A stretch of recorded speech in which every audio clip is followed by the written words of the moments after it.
Hey guys, what's happening? How to fix delivered icon not showing on Messenger. So one of the ways to fix a problem, you can go ahead to your settings, okay? And then go ahead to the general and then iPhone storage and make sure that you upload unnecessary data or files within the Messenger app. So I'm gonna look it up, right? And now what I'm gonna do, I'm gonna just go ahead and upload the app and double click to upload and reinstall it once again, keeping your document intact. The second solution, what you're gonna do, you're gonna just change your network. If you have a problem with Wi-Fi, just switch to cellular data. Okay, so basically, if the problem is caused by Wi-Fi or cellular data, make sure to switch between between them both between them two, excuse me, in order to get the best connections. Okay.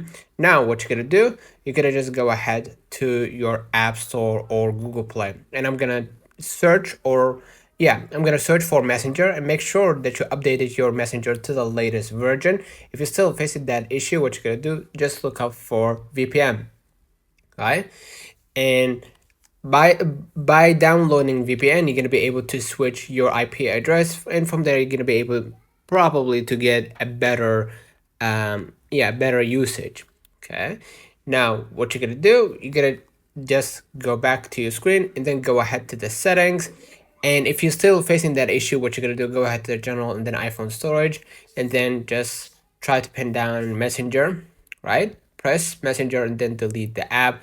And by deleting the app, you're gonna lose all of your information, all of your data, but you're gonna be able to get it back later. So go ahead and hit delete and re-download it from your App Store or Google Play, and that should force Messenger to download or fix whatever problem they got there.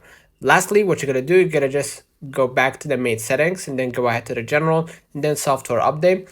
Make sure that your iOS is fully updated to the latest version to fix most of the issues, right? Because sometimes if you haven't updated your iOS, your whole system, probably gonna be able, probably gonna face some of these problems. Okay, so let me know in the comments if this video helped you. Do not forget to like and subscribe. Thank you, and catch you the next time.